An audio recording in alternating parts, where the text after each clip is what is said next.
আসসালামু আলাইকুম। লেখাপড়া অনলাইনে তোমাদের সাথে আছি আমি শরণ খান। আজ আমরা অষ্টম শ্রেণীর বাংলাদেশ এবং বিশ্ব পরিচয়ের প্রথম অধ্যায় থেকে আলোচনা করব। চলো তবে আমরা শুরু করি। বাংলা ইউরোপীয়দের বাণিজ্য বিস্তার আজকে টপিক আমাদের। ইউরোপের কোনো কোনো দেশ খনিজ সম্পদ আবিষ্কারে এবং সমুদ্রপথে ব্যবসা বাণিজ্য বিস্তারে এবং কারিগরি এবং বাণিজ্যিক বিকাশের ফলে অর্থনীতিতে বেশ তেজি হয়ে ওঠে। এর ফলে চতুর্থ দশক থেকে ইউরোপে যুগান্তকারী বাণিজ্য বিপ্লবের সূচনা হয়। তখন একদিকে তাদের অভ্যন্তরীণ অর্থনৈতিক ব্যবসা শক্তিশালী হতে শুরু করে, অন্যদিকে কাঁচামাল এবং উৎপাদিত সামগ্রীর জন্য বাজারের সন্ধানও গুরুত্বপূর্ণ হয়ে ওঠে।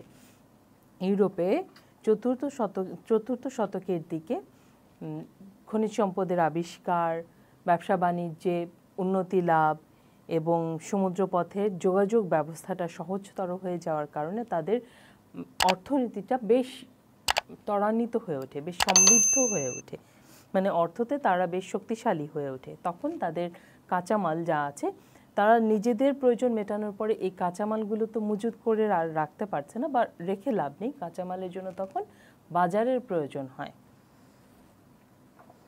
1498 সালে পর্তুগিজ নাবিক ভাস্কো দা গামা দক্ষিণ ভারতের কালিকট বন্দরে পৌঁছে ভারতবর্ষকে বিশ্ব বাণিজ্য বিস্তারের প্রতিযোগিতায় নিয়ে আসেন। আর দক্ষ নাবিক আলবুকার্ক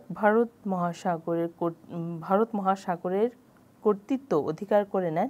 এক কথায় পুরো ভারতের বাণিজ্যিক করায়ত্ত করে নেন। 1498 সালে পর্তুগিজ নাবিক ভাস্কো দা গামা প্রথম ভারতবর্ষের সমুদ্র বন্দর কালিকট যেটা আছে এটাকে আবিষ্কার করেন, মানে সমুদ্র পথ আবিষ্কার হয়। ইউরোপ থেকে মানুষ ভারতবর্ষে আসার পথ খুঁজে পায়। এভাবে শুরু হয় বাণিজ্য ব্যবস্থা। আমাদের দেশ থেকে ওরা সম্পদ নিয়ে, বাণিজ্যিক যে ব্যবস্থা, আমাদের দেশ থেকে ওরা সম্পদ নিয়ে যাবে, ওদের দেশ থেকে আসবে, যেভাবে ব্যবসা বাণিজ্য হয়, এক্সপোর্ট ইম্পোর্টের যেই ব্যবসা বাণিজ্যগুলো হয় এভাবেই হয়। এবং তখন দক্ষ একজন নাবিক থাকেন যিনি আলবুকার্ক নাম, উনি ভারতবর্ষের উনি বেশ দক্ষ নাবিক ছিলেন বলেই এই ভারতবর্ষের যেই ভূমধ্য সাগর আছে, যেই সাগর আছে, এটা উনি এই বন্দরটা ওনার করে নেন আর কি। করায়ত্ত করে নেওয়া মানে হচ্ছে নিজের করে নেওয়া, ওখানে ওনার কর্তৃত্ব চলে আসে। 1648 সালে ইউরোপের যুদ্ধ, বিভিন্ন দেশের সাথে ইউরোপের যুদ্ধ চলতে থাকে এবং শান্তি চুক্তি অধিষ্ঠিত হয় 1648 সালে। একে বলে ওয়েস্টফালিয়ার চুক্তি। ওকে, এটি সম্পাদিত হওয়ার পর ইউরোপে শান্তি প্রতিষ্ঠিত হয়। যুদ্ধ বিধ্বস্ত দেশ ছিল ইউরোপ ছিল। তখন 1648 সালে শান্তি চুক্তি, ওয়েস্টফালিয়ার চুক্তির মাধ্যমে ইউরোপ শান্তিতে চলে আসে। যখন তারা শান্তির দিকে আসে তখন তারা অর্থনীতিতে, খনিজ সম্পদে, ব্যবসা বাণিজ্যের দিকে মনোযোগী হতে পারে। নতুন উদ্যমে বাণিজ্যের উদ্দেশ্যে বেরিয়ে পড়ে ইউরোপবাসী। এদের অধিকাংশের লক্ষ্য ছিল ভারতবর্ষ, আবার তার মধ্যে বাংলার সিল্ক এবং অন্যান্য মিহি কাপড় এবং মশলা তাদের প্রধান আকর্ষণ হয়ে ওঠে। এতে বহুকাল পর বাংলার ব্যবসা বাণিজ্যিক খাতও বেশ রমরমাভাব দেখা দেয়। 1680 থেকে 1683 এই 4 বছর বাংলা থেকে ইংল্যান্ডের রপ্তানি দাঁড়ায় 2 লক্ষ পাউন্ড, তৎকালীন হিসেবে 18 লাখ টাকা। ওকে, এই শান্তি চুক্তির পরে তখন ব্যবসা বাণিজ্য বেশ ত্বরান্বিত হয়ে যায় এবং ভাস্কো দা গামা যেহেতু ভারতবর্ষ আবিষ্কার করেছেন, আমাদের ভারতবর্ষ অনেক আগে থেকেই সমৃদ্ধ ছিল। আমরা মিহি কাপড়, সিল্ক, মসলিন, জামদানি, তাঁত, এই সমস্ত শিল্পে আমরা অনেক আগে থেকে সমৃদ্ধ ছিলাম এবং চাষাবাদেও। আমাদের যেই মশলা আছে, যেগুলো মানে এই আমাদের শস্য মশলা, এগুলোর লোভেই আসলে ইউরোপীয়রা আমাদের দেশে আসতো। এটাই তাদের প্রধান আকর্ষণ ছিল। আমাদের যেই মশলাগুলো আছে, দারুচিনি, লবঙ্গ, এলাচ, গুলমরিচ বলে যেটা ব্ল্যাক পেপার, গুলমরিচ, এই সব কিছুই অনেক সমৃদ্ধ ছিল। এগুলো ওদের কাছে বেশ আকর্ষণীয়। এর লোভে ওরা আসতো আমাদের দেশে। এই ছিল ব্যবসা বাণিজ্যের প্রধান উদ্দেশ্য, ইউরোপীয়রা ভারতবর্ষে আসবে। পুঁজির শক্তিশালী প্রভাব আর উন্নত কারিগরি জ্ঞানের সমন্বয়ে ক্রমেই বিদেশি বণিকরা এদেশে স্থানীয় শ্রমিকদের খাটিয়ে বড় বড় শিল্প কলকারখানায় স্থাপন করে প্রচুর মুনাফা করতে থাকে। ক্রমে ব্যবসার ক্ষেত্রে পর্তুগিজের চেয়ে ইংরেজদের ভূমিকা প্রাধান্য পায়। এছাড়া ওলন্দাজরাও বাংলায়, ফরাসি ওলন্দাজ এবং আরও অনেক ইউরোপীয়রা বাংলায় কারখানা স্থাপন করে ব্যবসা শুরু করে। এই বিদেশি বণিকদের বিনিয়োগ এবং ব্যবসা কেমন ছিল তার কিছুটা আভাস মিলে বিদেশি পর্যটকদের বর্ণনায়। ফরাসি পর্যটক বার্নিয়ার 1666 সালে তার লেখা ওলন্দাজরা এদেশে কাশিম বাজারে সিল্ক ফ্যাক্টরিতে কখনো কখনো 7 থেকে 800 লোক নিয়োগ করতো। আমি আরেকবার বলি, 7 থেকে 800 লোক একই সিল্ক ফ্যাক্টরিতে তারা নিয়োগ করত। এই ডকুমেন্টেশনটা আমরা বিদেশি পর্যটকদেরই লেখা বই থেকেই পাই। ইংরেজ এবং অন্যান্য জাতির বণিকরাও এরকম কলকারখানা চালাতো, কিন্তু তাদের মধ্যে সবচেয়ে বেশি এগিয়ে ছিল ইংরেজরা, কারণ এরা কূটনীতিতে অনেক বেশি এগিয়ে ছিল সেই প্রথম থেকেই। বার্নিয়ার আরও লিখেছেন, শুধুমাত্র কাশিম বাজারেই বছরে 22,000-এরও বেশি সিল্ক উৎপাদিত হতো। শুধুমাত্র কাশিম বাজারেই সিল্ক উৎপাদিত হতো। সেই 1600 সালের দিকে প্রায় 22 মিলিয়ন বেল্ট সিল্ক, অনেক বেশি পরিমাণে, এবং 18 লাখ টাকা।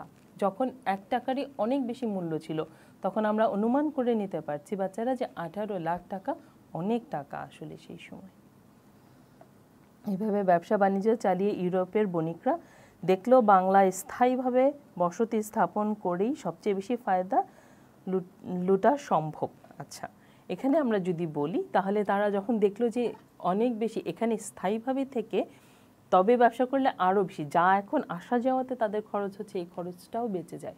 যদি তারা এখানে স্থায়ীভাবে থেকে ব্যবসা বাণিজ্য করতে পারে, তাহলে অনেক বেশি তারা লাভবান হতে পারবে।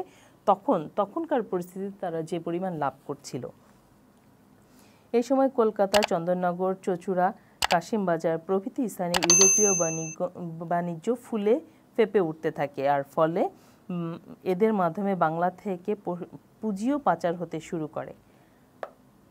যেভাবে তারা আমাদের দেশ থেকে ব্যবসা করছিল, তাতে কিছু পুঁজিও পাচার হয়ে যায় দেশের বাইরে।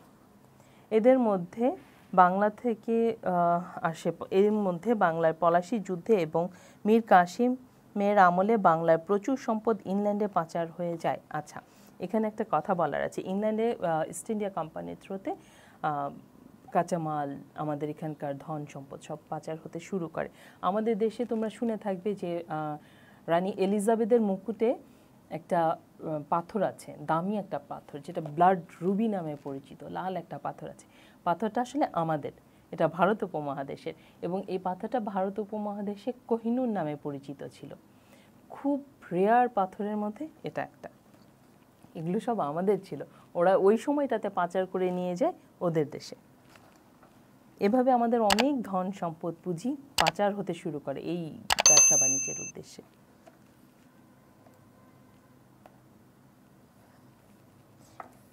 এই সম্পদের প্রাচুর্যতার কথা ক্লাইভ স্বয়ং ইংল্যান্ডের পার্লামেন্টে সবিম্বরে উল্লেখ করেছেন।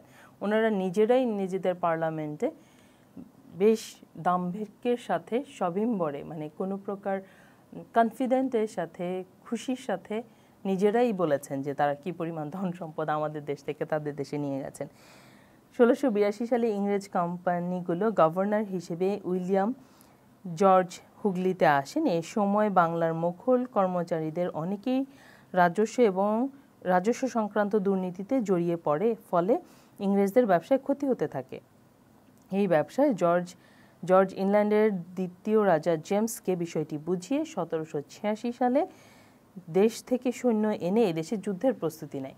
তাদের লোভ এত বেশি বাড়তে থাকে এক সময়, যখন রাজদরবারে রাজাদের সাথে কিছু ব্যবস্থাপনা দুর্নীতি যখন চলে আসে, তখন তারা দেখলো যে তাদের তো শুরু থেকেই ব্যাপারটা ছিল যে ওরা আমাদের দেশে থেকে বেশি লাভবান হতে পারবে যদি স্থায়ীভাবে থাকতে পারে। তো এই দুর্নীতির কারণে তারা অনুভব করলো যে তাদের ব্যবসায় ক্ষতি হচ্ছে।